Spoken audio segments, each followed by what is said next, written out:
everyone, Ariel Adams here with Superlative Podcast. Please listen to other aBlogtoWatch podcasts, including aBlogtoWatch Weekly, where we talk about the latest watch news and reviews.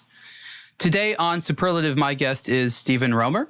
He is the founder of SWC Watches, that's Swiss watch company, and you also help a lot of other companies produce their timepieces. Stephen, welcome. Thanks for having me. Appreciate it.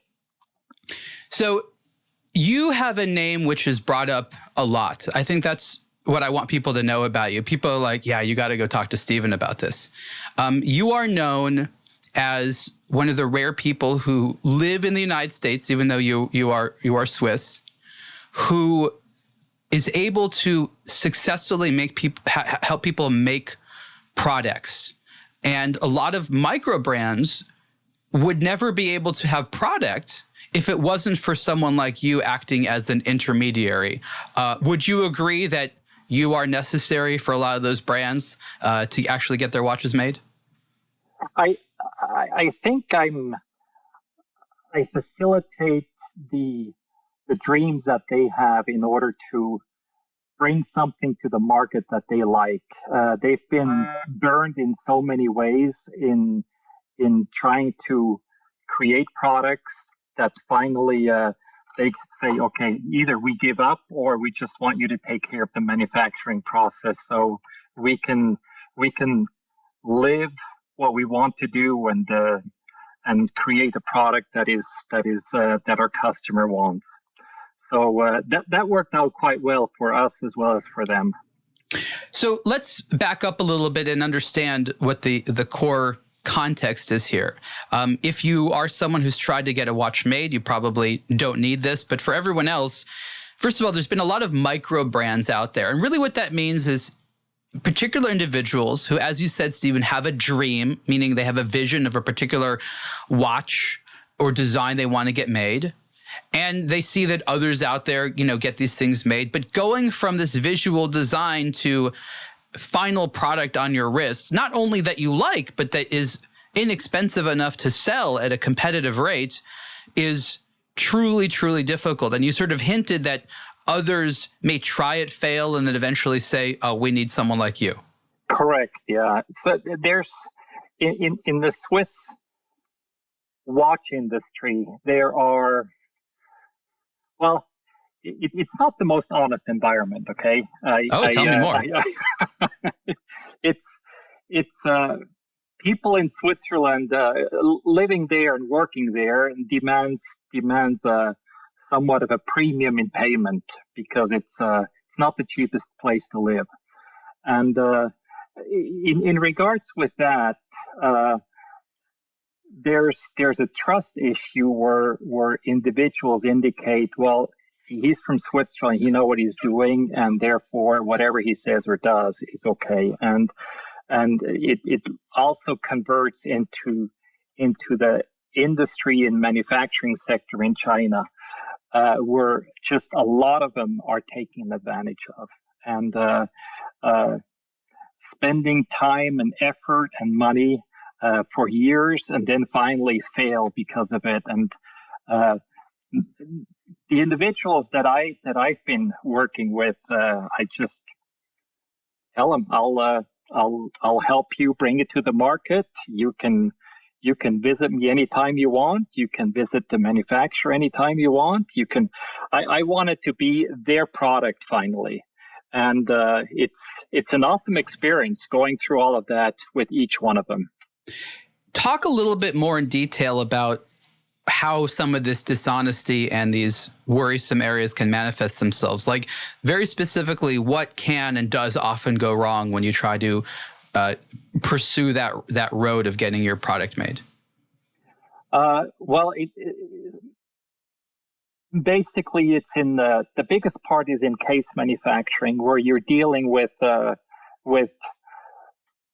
lot sizes that are 300 to 500 pieces minimum. And once you are okay with a certain design, then people will take advantage of it and say, well, I'll make it as cheap as possible, because the guy I'm talking to, he doesn't really know what is quality and what isn't. So you agree on a specification, a final design, and then once it's quote unquote mass produced, that actually ends up being different than the thing you agreed to?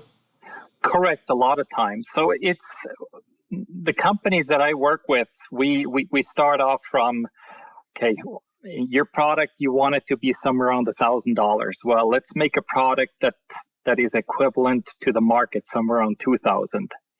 And then you can always do with that what you want. I mean, you can go up or you can go down or you can stay with the price you are, but nobody's going to challenge you that your quality that you have is inadvertently not good enough. Okay, and that's the biggest issue that we have, where people with a dream here, either they go with companies that they don't know if they have experience or that they actually know how to go about, or they go on Alibaba or whatever, and it's just doomed for failure finally. Now, a big part of this discussion is going to be the difference between making watches in Switzerland versus China. They both require a lot of actually the same management, right? You can't just trust a factory to do something. But on a very basic level, other than price, what would you say are the major differences and maybe advantages on each of having things made in Switzerland and China? Okay, so first of all, when we say having things made in Switzerland, then well, what does that actually mean? I mean, if it's Swiss made, then 60% of the content need to be Swiss made, and we faithfully adhere to all of that.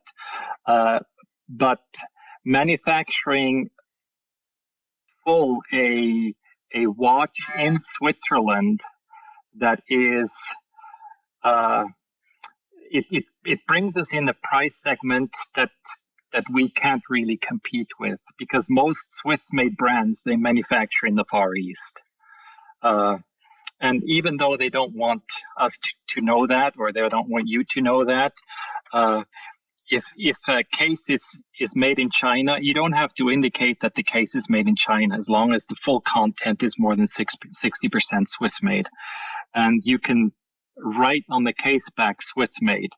And now, in regards to tariffs with the United States, even though it was made in China, the United States looks at that watch case as Swiss-made.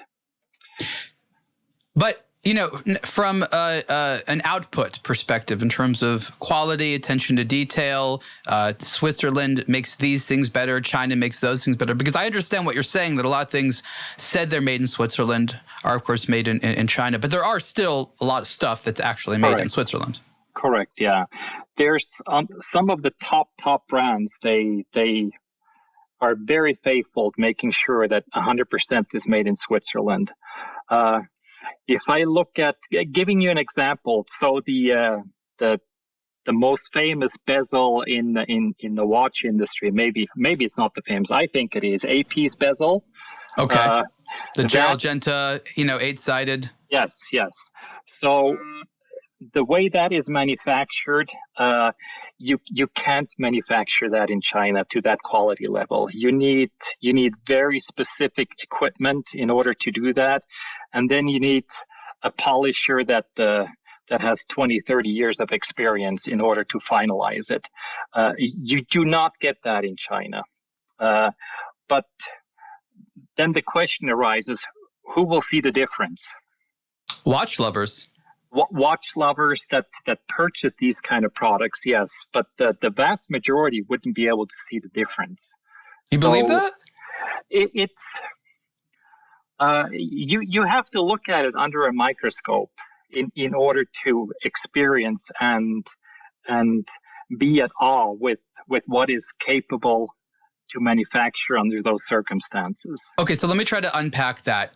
In Switzerland, you can get more detailed stuff done, possibly at lower production levels. They have more specialized equipment, but in exchange for all that, you're going to have to pay a lot more for those raw parts. Yes. So for instance, that bezel, just the polishing portion of that is almost $40. Just that polishing. it's not the bezel itself. So you're dealing with content and cost. Where a case in China would cost $50-$60. Just the process in Switzerland in order to get that elevated quality is basically on that cost already. I want to explain to people why this conversation is so really crucial, because the problem is the consumer wants two things that are somewhat at odds with one another. They want to have the lowest price possible, and that is true, they do, but they also want to have the highest quality possible. So if you're a watch company, any watch company, big, small, whatever, your game, and this is something you have to do from manufacturing cycle to manufacturing cycle, and correct me if I'm wrong, is to make sure that your cost of production is not so high such that you need to charge more money than people are willing to pay. Watch brands often know that they have to put prices that are higher than most people want to pay. It's sort of, they just hope consumers don't notice. They would charge less in many ways if they could, but again, they have these hard manufacturing costs. And again, correct me if I'm wrong, the whole game in this industry seems to be getting the highest quality made at a price that isn't exploitative. Correct. Yes. Yeah. That is, in essence, that is the case. So, but that's the game, right? That's the whole game of watch manufacturing. So if you look at the medium brands going basically up to Tudor, from a 2,000 to maybe a 7,000, these brands they will manufacture a lot of their products in the Far East. It might be shocking, but yes, Tudor they do, okay. Otherwise, they wouldn't have their prices where they are, and it might be offensive to some people that when they say, "Well, I pay this much for a product." Hello, this should be made in Switzerland, right? But yeah, everybody wants to maximize their profits at the same time. And profit maximization, I think, is sort of the part that the consumer cares about less. They're like, yes, we know that, but we don't want to pay. But I think what consumers tend to reward is those companies who come out with something at a lower price than sort of everyone else has. And we've seen this a lot over the last several decades, especially with materials. Ceramic, for example, very expensive when it first came out. And there was this demand out there. People liked it, but didn't want to pay for it. And so what did you see? You see iteration after iteration after iteration of companies trying to use ceramic in variety of ways to have lower priced watches. And you went from several $1,000s for a ceramic watch to several $100s in a short amount of time. And so there is this huge interest out there in reducing the price point because you can sell to a lot more people. So I don't know that brands always want to admit this, but I firmly believe that consumers are extremely price sensitive. Would you agree? Yes. So there's the Swiss dream of going into uncharted areas with pricing. When I my first watch that I bought was a Rado Diastar, and I paid $140 for it. That sounds inexpensive compared to what they cost today. And nowadays, I mean, you start above $1,000 for these brands, and it's not necessarily because of inflation. It's just we up the price, and we also up the quality. I must say that was not there, or incapable of being there back in those days.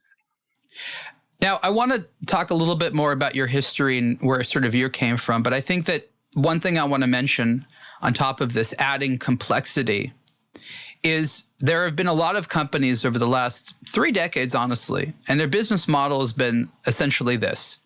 We're going to make a watch at the best possible price point, and it's going to be the best possible quality. And the way we're going to achieve that is by having a very lean brand that just sort of sells direct to the consumer and hopes that people recognize that what we do is cool.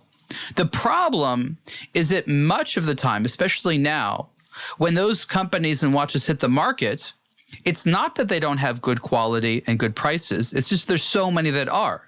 And then recognize they have to spend money on marketing or communication or else no one knows about them, which pushes them to increase the price point. And so it becomes this new game of trying to say, hey, my whole idea was trying to sell a watch direct to consumers that want it, but now I have to spend extra money to convince consumers to want it in the first place, which means I have to increase my price point. Now, I know that that's obviously a deeper topic, but you would agree that that is sort of the newer, complicated math, which sort of throws this entire model upside down a little bit. Yeah, there's, the question is, how much do you invest into marketing? That's a philosophy that nobody really knows. But I think what you say is true. The more you risk in investing into that portion, the more successful you probably will be if you have the product that you can back in quality and in the price segment that you want to be in. So let's go back to your origin story. And I think I'll begin by saying you're in a strange position, not strange for us, but you're a Swiss person that lives in the United States, helping people to make watches essentially all over the world. Is that right? Correct. Yes. So I guess let's start there. What brought you to the United States and what allowed you to stay in the watch industry after, moving away from it? So I was 25 years old when I left Switzerland, and I left Switzerland for Thailand, working there for ETA, the movement manufacturing portion of the Swatch Group owned. Correct, ETA, big company, yes. Big deal. So I worked there for almost 8 years, and I was involved in movement manufacturing, case manufacturing, dial manufacturing, bracelet manufacturing, on the medium to the high end manufacturing area. And these companies, they're still there. They're still manufacturing in big, not necessarily bigger volume, but they reserve about 60-70% of them companies' manufacturing capacity to make Swiss-made watches over there. And this is in Thailand? That's in Thailand, yes. Now, yeah. I think an interesting question that is not, I think the answer is not obvious to people. What was your role there? Obviously, those factories, you weren't working in the factory. What actually was it that you were doing? So my first responsibilities were quality assurance for all of the products that were manufactured or assembled in those factories. And then my secondary responsibility was actually doing manufacturing. So 2 years was QA, and then 5+ years was manufacturing. Now, again, I just want to add context that people aren't familiar with why this is necessary. And this sort of goes to what you said earlier about people producing things wrong. The companies that produce stuff in foreign countries often have to have individuals like yourself who live in those places full time to just on a daily basis make sure, is this the quality? Is this the correct shape? Are these the correct materials?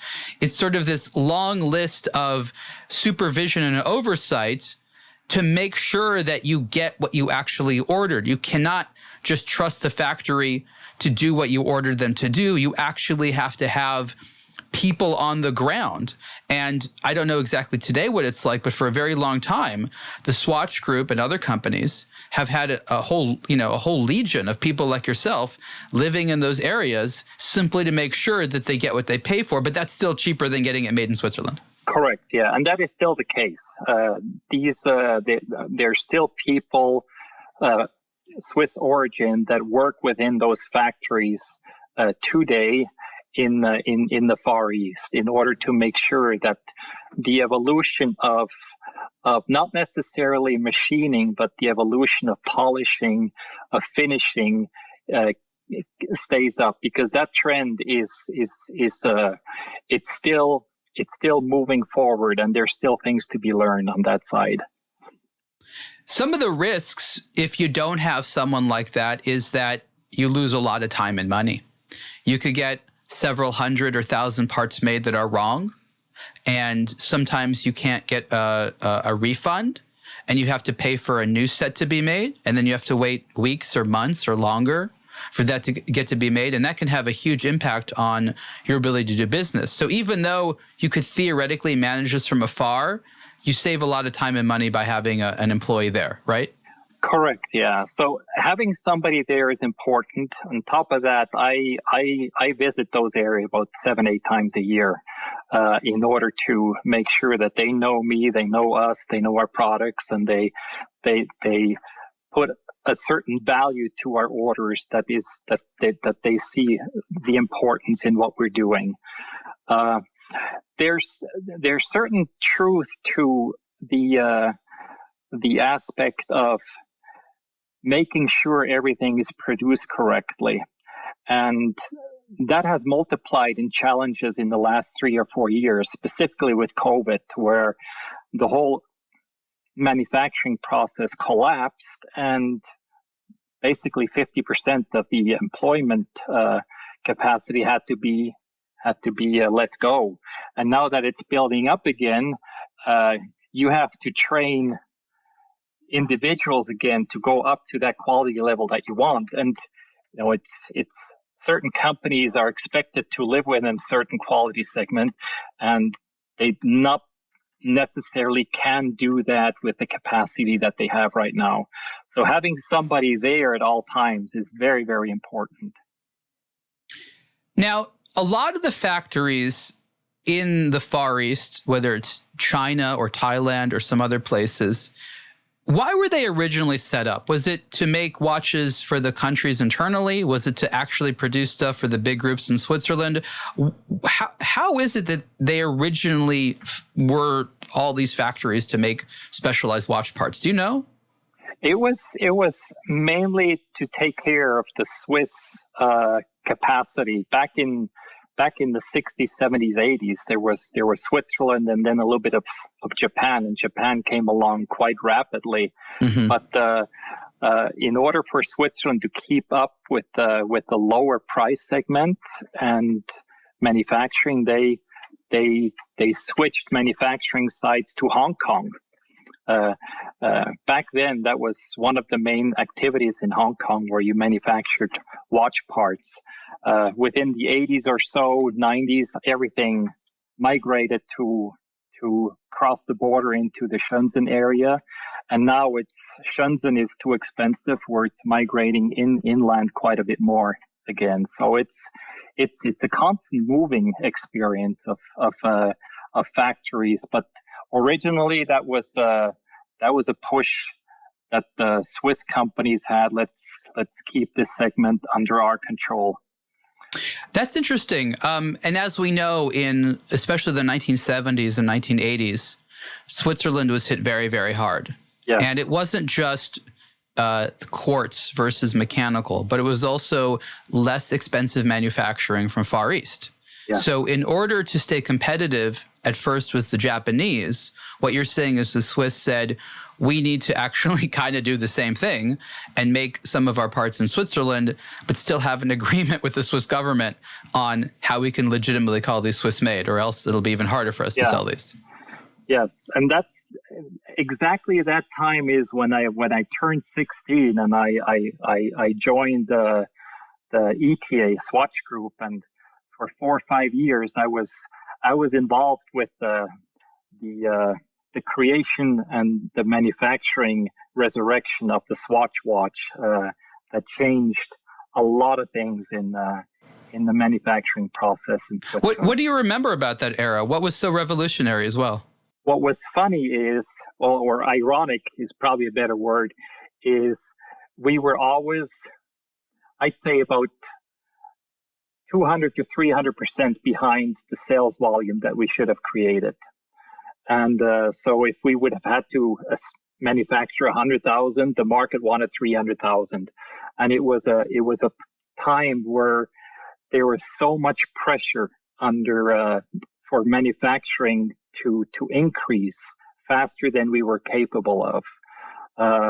And it was an exciting time, but it was very, very stressful as well. What was so special about that movement? I mean, I remember that it's obviously mostly plastic and stuff like that. I wish Swatch actually would update it. I still feel that they're using stuff that they developed in the 80s. They do, yeah. But what I mean, again, what internally was so revolutionary about it? The biggest thing was that you didn't have a main plate anymore. The case body was the main plate as well. And you built up everything. The parts were placed into basically the case back or the case body, and then it was a top assembly and shut welded with ultrasound, and that was the watch. So what previously cost about 3-4 times to manufacture, all of a sudden Swatch or ETA created a watch that was less than 5 Swiss francs in manufacturing cost. And that was revolutionary in that sense. I think what's amazing is that even though the Swatch product is celebrated for being relatively low price, as you said, it's still a very high margin product. Yes. Oh yeah. 5 Swiss francs for cost, sold 10 times the manufacturing cost. That's high, and that's where the prices started, and from there on, it just went up. I think what's interesting is that multiplier is actually far more than most watch brands achieve. You know, sometimes we see up to 6 or 7 times multipliers, but a 10 times multiplier, that's a dream, right? If you're able to charge that, that's incredible. Yes, that is amazing. And with the volume that was manufactured, I mean, it was just like creating gold. Okay, it was just unbelievable how fast. And I remember when I worked in the ladies department of assembly, we assembled about 15 or 20,000 per day there. And wow. I was doing machine maintenance in there and making sure that everything was running the way it had to. That was before security and everything was in place. I mean, I was 20 years old, and you could take watches home that weren't 100%. So I think I had a line of somewhere 300 or 400 watches just in a row there, just all. Oh, fun. All watches that didn't meet the criteria for sales, but later on they just changed that process and said, well, if it's not top quality, we'll just destroy it. So how did you go from that to being given the, sounds like massive responsibility and privilege of, moving to a completely different country, having the responsibility to oversee things like that? Is that a role of high responsibility, or is that sort of like, this is part of your stepping stone?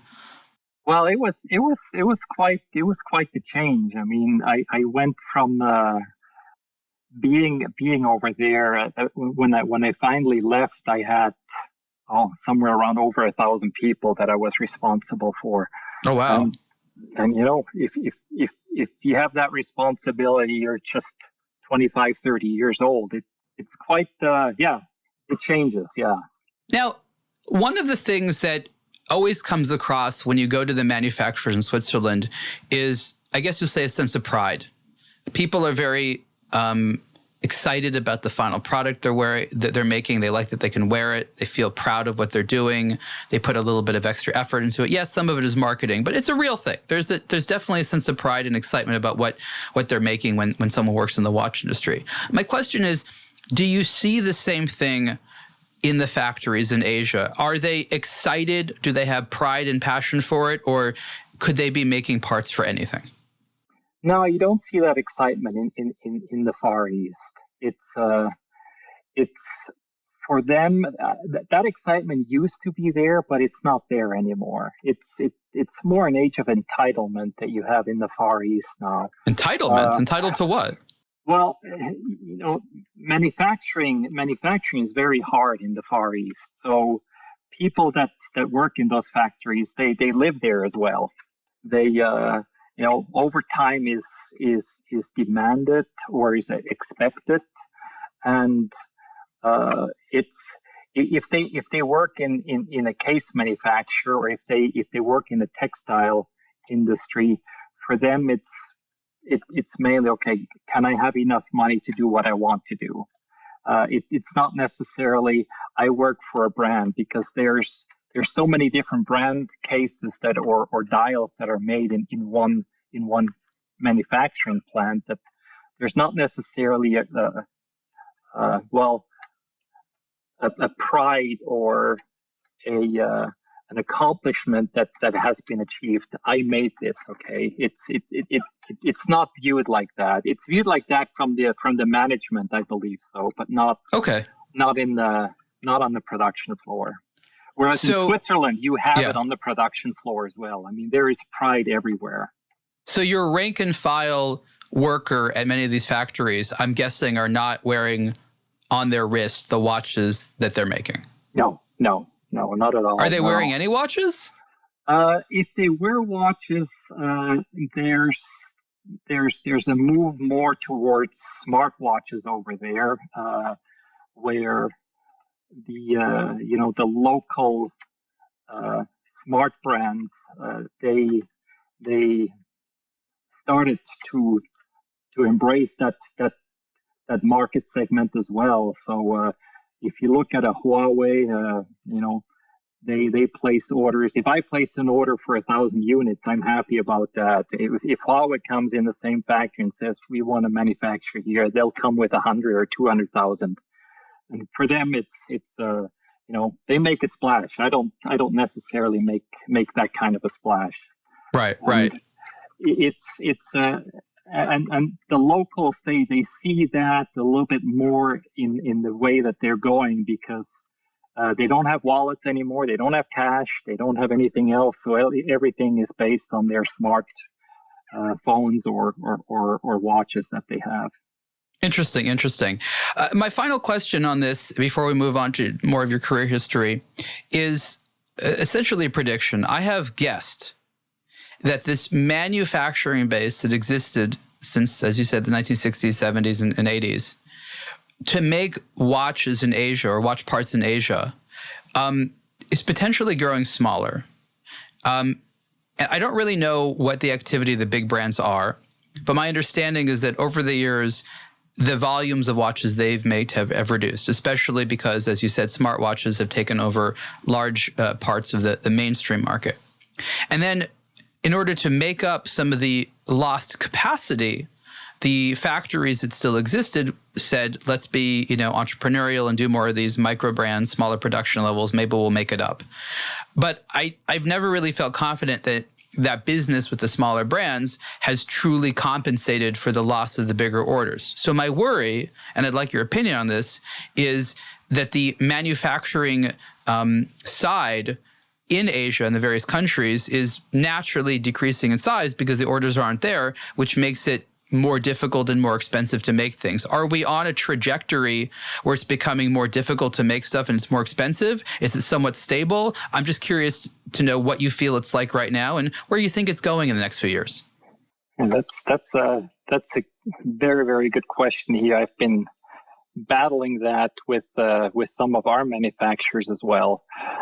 Yes, the workload is going back in regards to traditional watchmaking. The sales are not there like they used to be there. There was somewhat of a resurrection again when the smart watches came in, where everybody, it's hip again to have watches, but that has settled down somewhat here. Now it's smartwatches, or anything that deals with that. If it's a health code issue that you want to live by, and the micro brands in that sense have adapted the manufacturing process a little bit, but nowhere near the loss that the industry has seen in the last 5 or so years. It's just it's every single company over there has reduced manpower by 30-40%.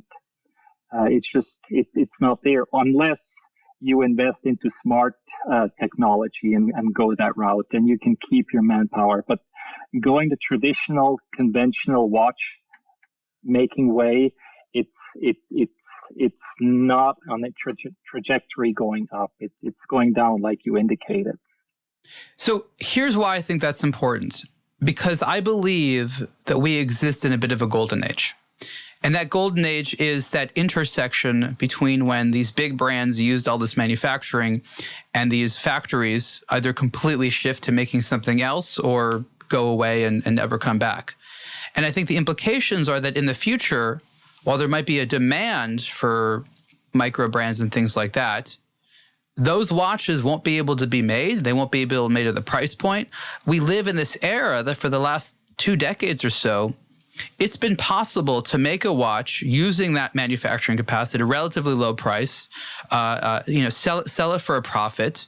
And I think that watchmaking, while it's still going to be here, is going to be something where, as you said, the volumes go down, which naturally means less opportunities for newcomers to make things.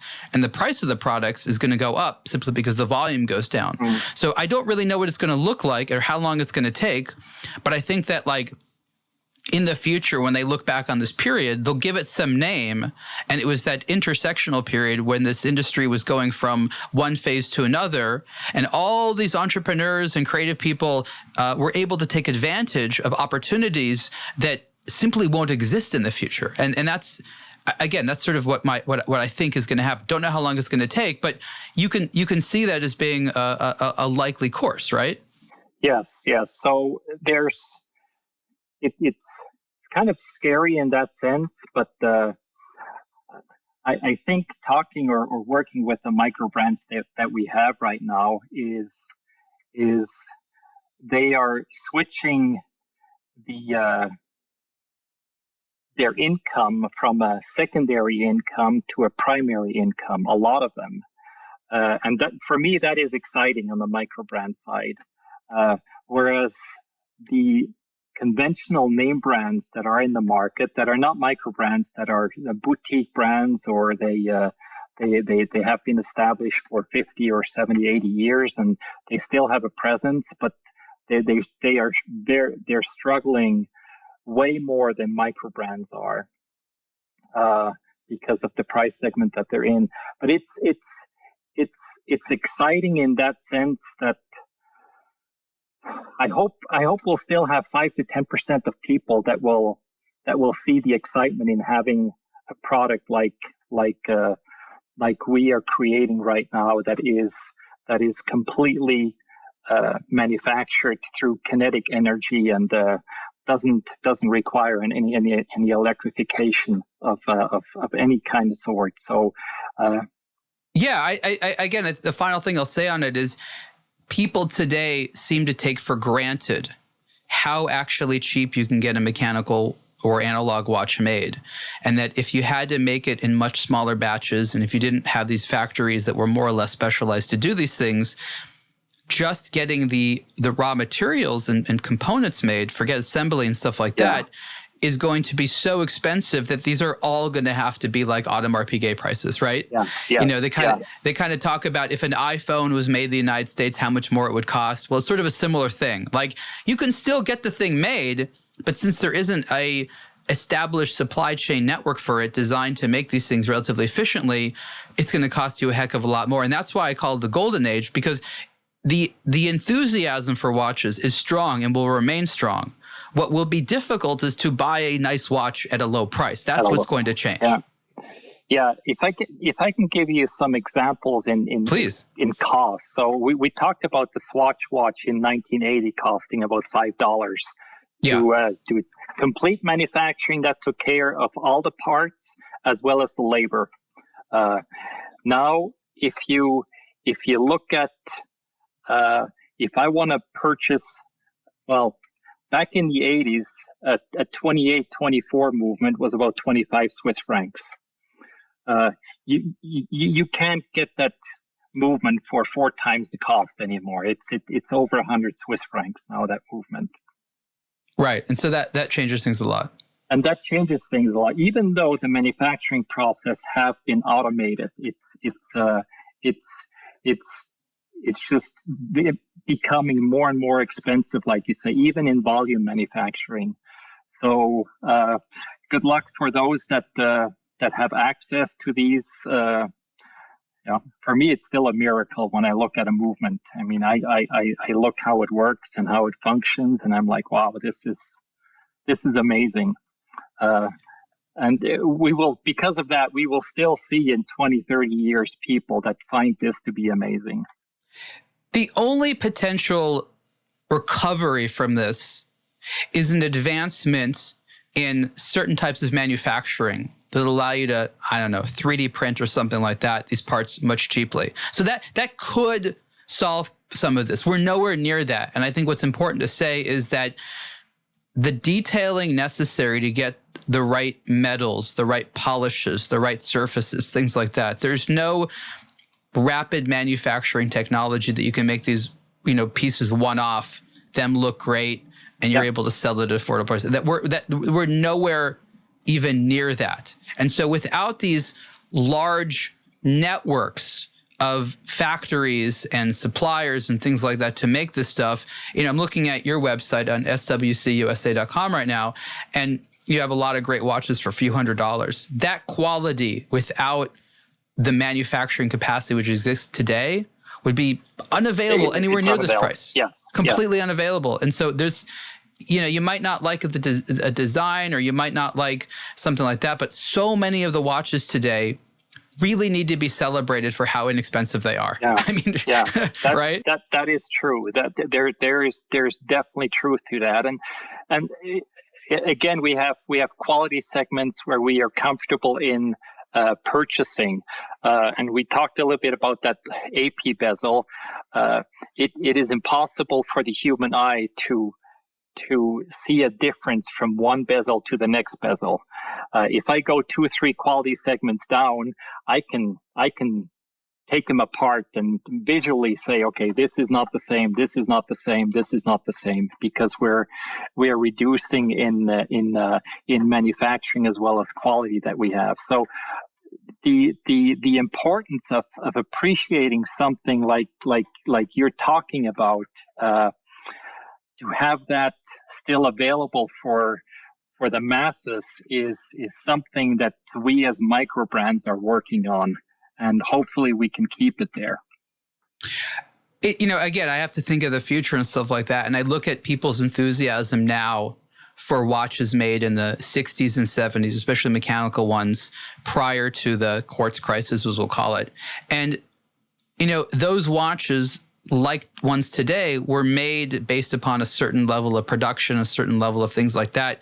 You couldn't replicate that today for the price that they were, again, adjusting for inflation back then. Similarly, I think that in 30 or 40 years from now, people are going to look at the watches made from maybe the late 1990s till, 2030 or something like that, and say, wow, imagine a world like that where you get something so nice made for as cheap. And I think that so many of these watches are going to be beloved by collectors. And there's probably just as many watches, if not more, made in the sort of more recent 30-year period than, a few decades ago.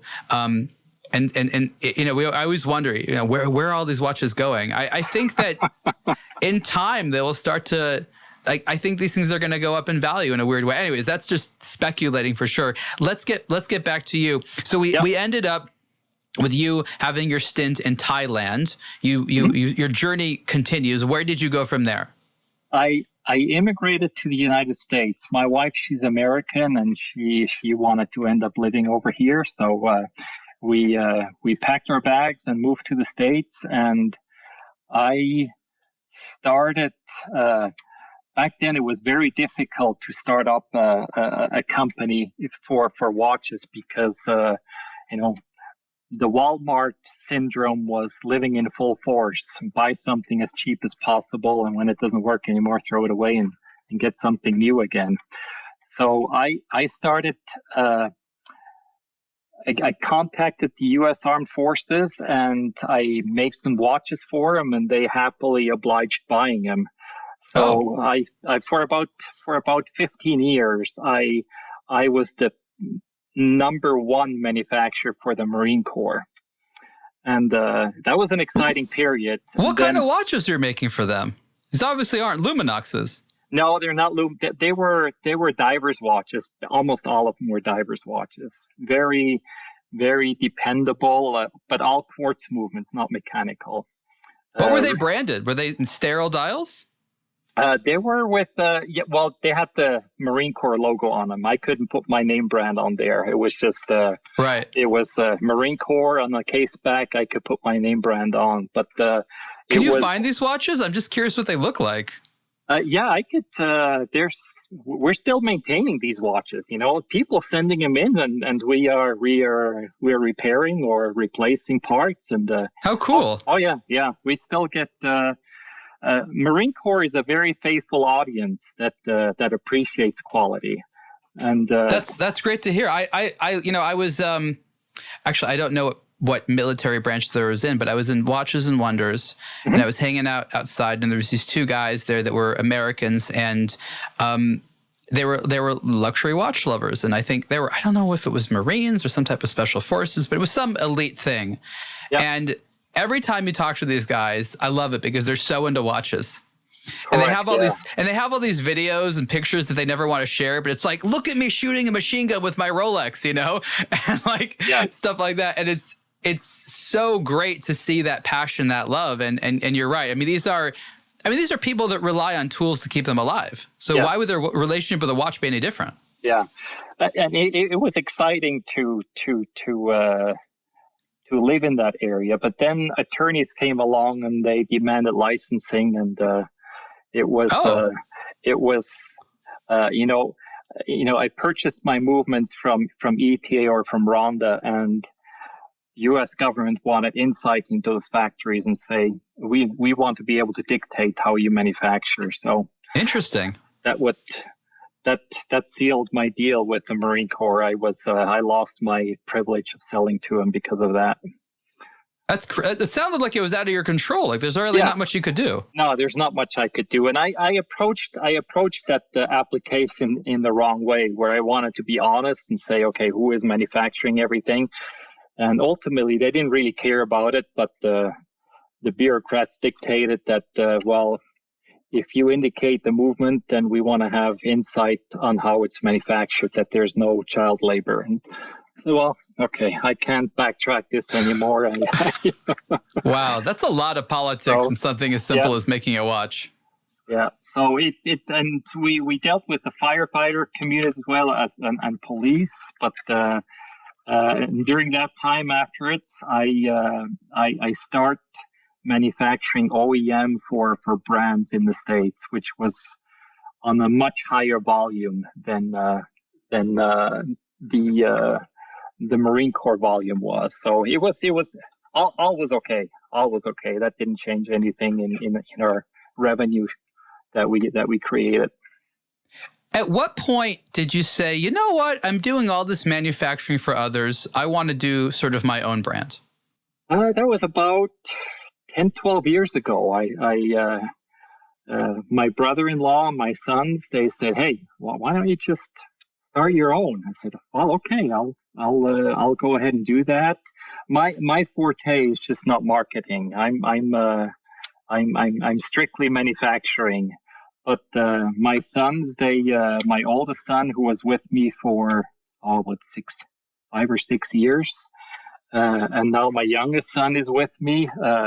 They look at everything from a completely different point of view, and their marketing is phenomenal. So I just let them go ahead and do everything they need to do from a marketing perspective, and I take care of the manufacturing.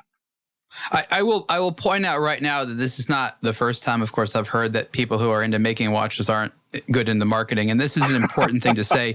If you have chosen one of these two roles, whether it is marketing watches or making watches, don't assume you can do the other. It is almost a conflict of mental interest to try to do both of these things at the same time. I've never met anyone who's truly good at both.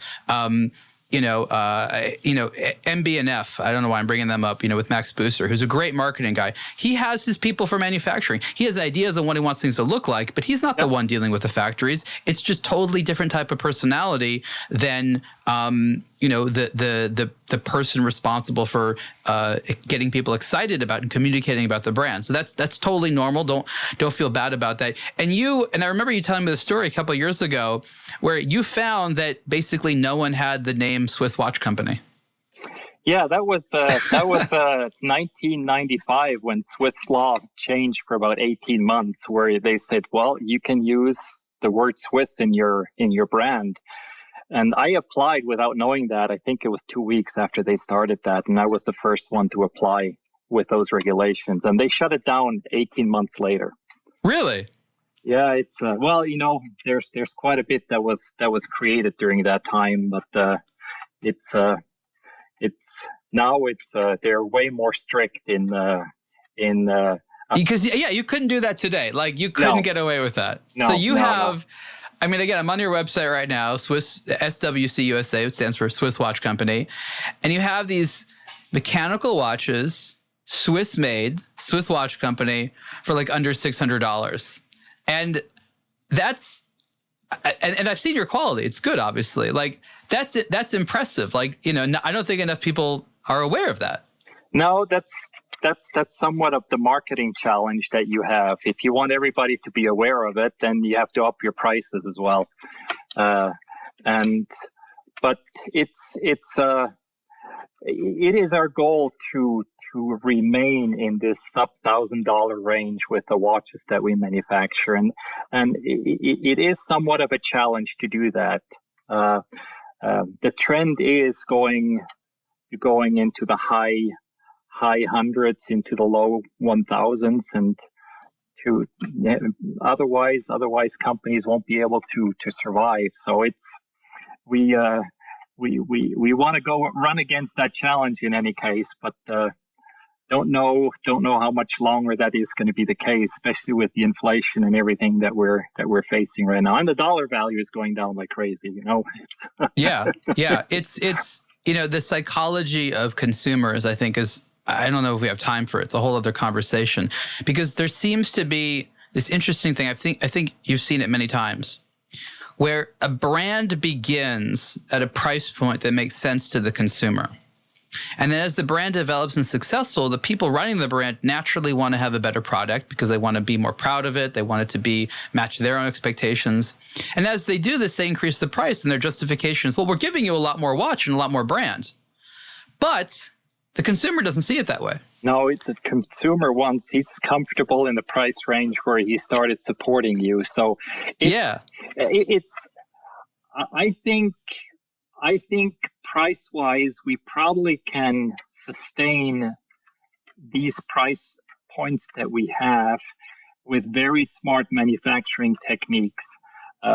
It's funny when I go over there and I tell them to do it in a certain way, and they say, no, we want to do it this way. And I said, well, try it your way. But every single time, after doing it 3-4 times and wasting a lot of money, they come back and say, okay, we'll do it your way.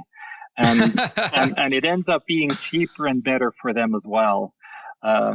We live in a time period where people think whatever they're producing is the best, and they know if they pay for it that they don't want to be challenged, and this is manufacturing brands as well. So I think our top philosophy is to go beyond tradition and just keep on looking at ways to improve processes and making things so it's available to the consumer that we actually want to sell to, not that we have to go up in prices continuously. Now, you can't talk about a lot of the clients you have. It's confidential. They don't necessarily want talking about this, so we can't necessarily go into that. But it is true that you help over a dozen small companies that make watches in the United States get their stuff made, right? Correct. Yeah. There's one brand that I'm comfortable in saying that we worked with, because they mentioned our name when they got the top watch of the year in Geneva. That was Ming. That was quite some time ago. We did the first 4 or 5 watches for them, and they thanked us for the manufacturing capabilities that we gave them in order for them to start their brand. And with the micro brands that we are working with, it's a continuous strive that we keep the prices at bay, but improve the quality for them, so they can maintain their clients that they have and come up with better product, even though their prices are okay. What makes you feel that group of watch brands is doing it right? You have your niche. You obviously are very dedicated to it. Why do you believe so much in that segment? I think it's a segment that, if you look at the Swiss industry in the 80s, 90s, if you would walk by a jewelry store, you would see watches that would go for 150 to 500 Swiss francs. And those were the brands that right now they're not capable of having those kind of prices. But those were the prices people are like, I see myself purchasing a product in this price range. And I remember how my first watch, I had an income of about $1,200, and I purchased a watch that, 20% of my income. I was like, well, I'm going to carry that. I'm going to wear that watch for the next 4 or 5 years. There was pride in the product that we have. And I think if we can give a product to the consumer, likewise, that allows them to look at and say, this watch will last for 3 years, 5 years, or 10 years. And I know that they're going to maintain it for me and make sure that it's going to be an emotional product for me, not a watch, but something that I'm emotionally attached to.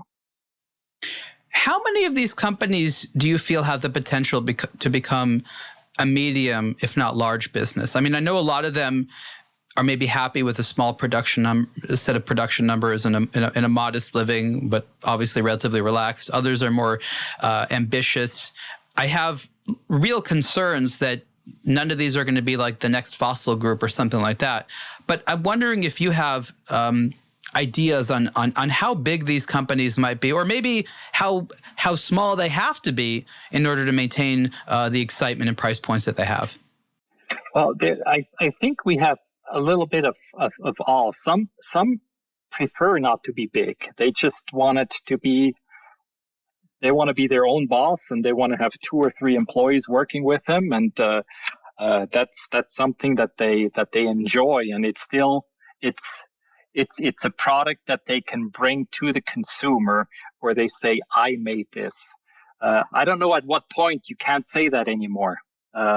If it's 5,000 units, if it's 10,000 units, I don't know, but at one point it's not the person behind the brand, then it becomes just the brand. And a lot of the micro brands that we're dealing with, they just say, well, it's something I want to do for myself, and that's my vision moving forward. Also, they don't want to let it go too big. And others are like, if I can go bigger, then I'll go ahead and do it. So I think getting yourself pushed out of the micro brand is somewhat difficult going into a boutique brand or a little bit further up. It's not easy to do that.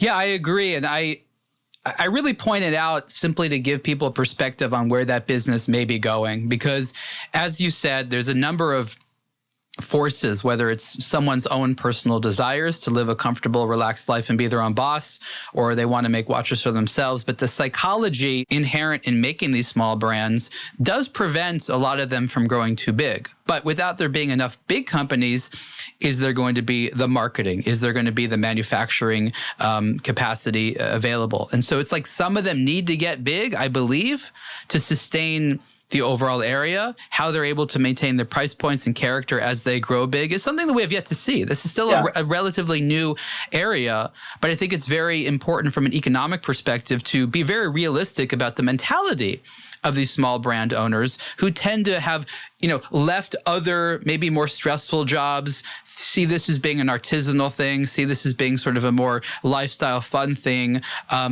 they're not out there, seeking investors and saying, I want to go from making 1,000 watches to 100,000 watches. Like that's just not where a lot of their minds are at. And I think that has a big impact on the economic evolution of that side of the industry. Yeah, I agree with you 100%. So it's more fun working with a micro brand than with an established watch brand from Switzerland. There's not much excitement in established brands working with them. It's just, okay, do this and we'll move on. Whereas a micro brand, you go to those micro brand shows, they're just a lot of fun to go to because it's not just the brands themselves, it's their followers that have the same kind of excitement. Yeah, and, it's you're there with the creative source. You're there with the founder. The big brands, they had those people a long time ago, and there's no longer a founder who's alive, and there's no longer one person making creative decisions there. And it's more of just a job for them. We're basically out of time, but we can't end with at least spending a few minutes talking about the large issue on everyone's mind, which is tariffs, which is, I think, particularly relevant to you for a few reasons. One, you're sourcing parts from places that now have tariffs imposed upon them. And you work for a lot of companies in the US who, once they bring in stuff, the parts and stuff are more expensive. And so when they have to then resell them, there's a whole sort of new tax thing.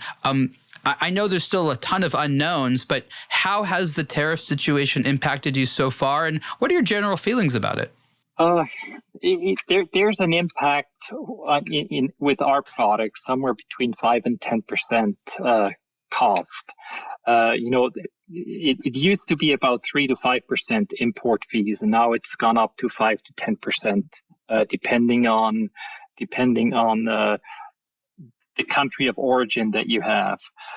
If your country of origin is basically just China, currently there's not much of a future in that aspect. So it's almost cheaper now if you have a watch that's in the $500 to $1,000 segment and it's not Swiss made, just to move into Swiss made. You will, overall costs will be less, and you'll have more of a product than if you stick with your existing movements that you're using. It's kind of hard to understand that, but if you have a movement like Miyota makes really good movements as well, but they're Japan made, and you have to indicate on that case, if you import that watch into the United States, that the case is made in China. And then you're faced with that higher tariff cost that you have. And I'm sure it's going to go down again, but it's never going down to the limits, to the percentages that it used to be. It's always going to be higher. The nearly free trade percentages. A case used to be 8%. I am sure. I don't see it go below 30% or so in the future. If you're dealing with those kind of customs charges, it's almost better just to, call me and see what the options are, and doing it in Swiss made, because that's the only other alternative that you have is going that route. Thank you for sharing all that. It's obviously a very complicated area that's evolving almost on a daily basis, and we don't know, even in 6 months, what any of this will look like. I've never thought that the Swiss watch industry was really a target for tariffs. I don't know that there's a ton of money being lost there, but it's obviously being bulked in a lot of other things that have political implications to it. But as you're saying, there is a lot of supply chain adjustment or recalibration that can be done. And now certain places that were, expensive now look a lot more attractive. And so there's a lot of ways for the industry to move certain parts around so that a lot of the same stuff can still get made and be sold in America, not at 100% or 200% more than it used to cost. Correct. Yeah. So we're looking at the conventional Swiss-made way, and then we're also looking at doing certain manufacturing processes here in the States, which can be done in a limited capacity. But that takes time versus just switching to a Swiss-made process. But the other way around is, let's see what we can do here in the States as well. The micro brands that can say with excitement, well, I did this here. I mean, there's a pride within it, and the followers are excited about that as well. So we will offer those options as well moving forward within limits, what can be done in order to maintain quality. We could just keep going on and on about this. I just we can't make the show too long, but I'm so interested in this topic. The website is SWCUSA.com. That's where you can see Stephen's own brand. You can contact him if you're a small brand that needs watches made. He is the guy to chat with. This has been the Superlative Podcast interview with Stephen Roemer. Stephen, thank you so much. Thanks for having me. Appreciate it. Take care.